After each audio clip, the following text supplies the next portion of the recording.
probably what you're going to look like after you've got all the sources, or even just going through the database going, oh my, how do I even begin selecting articles? Okay. Well, or maybe you're more like this, the crying type, feeling completely overwhelmed. Well, how do you begin? Good idea would be to create a template for note taking. Okay, so you're just going to basically have to dig in and start reading, right? Reading those books, reading those sources, but you can read them with a template for note taking. It'll make your job very much easier. Okay, now obviously you're going to have to give yourself lots of time. Start this in advance, right?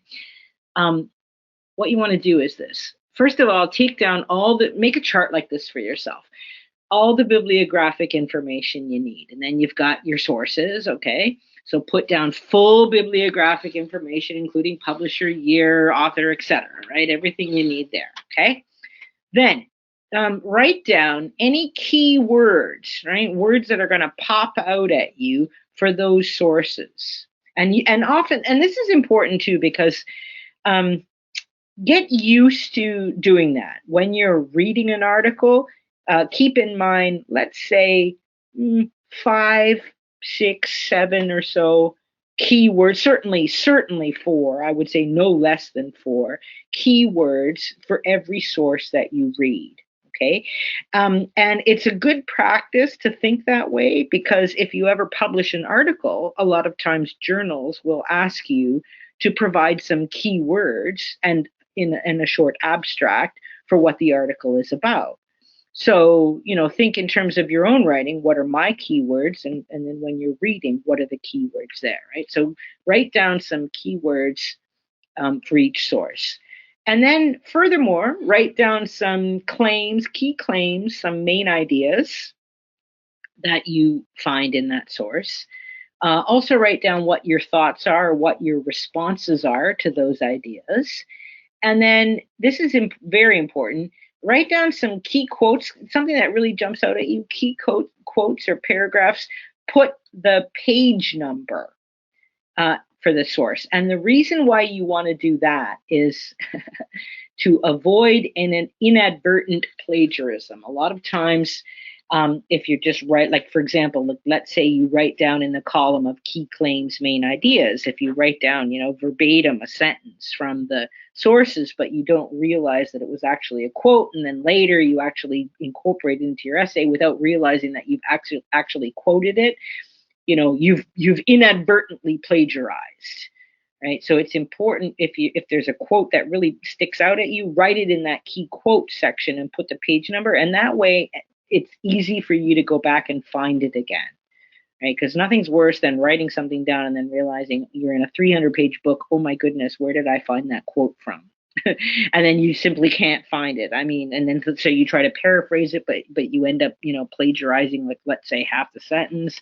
I mean, always put down the page number if you think that this is going to be an important sentence for you or an important paragraph for you.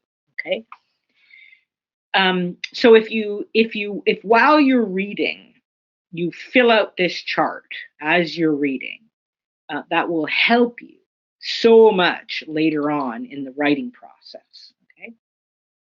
And it'll also make your reading feel somehow more organized. Even when you're doing your reading, it'll help it feel more organized. You won't feel so overwhelmed. You'll feel like somehow you have the thing mastered, right? Now, you want to further categorize your notes.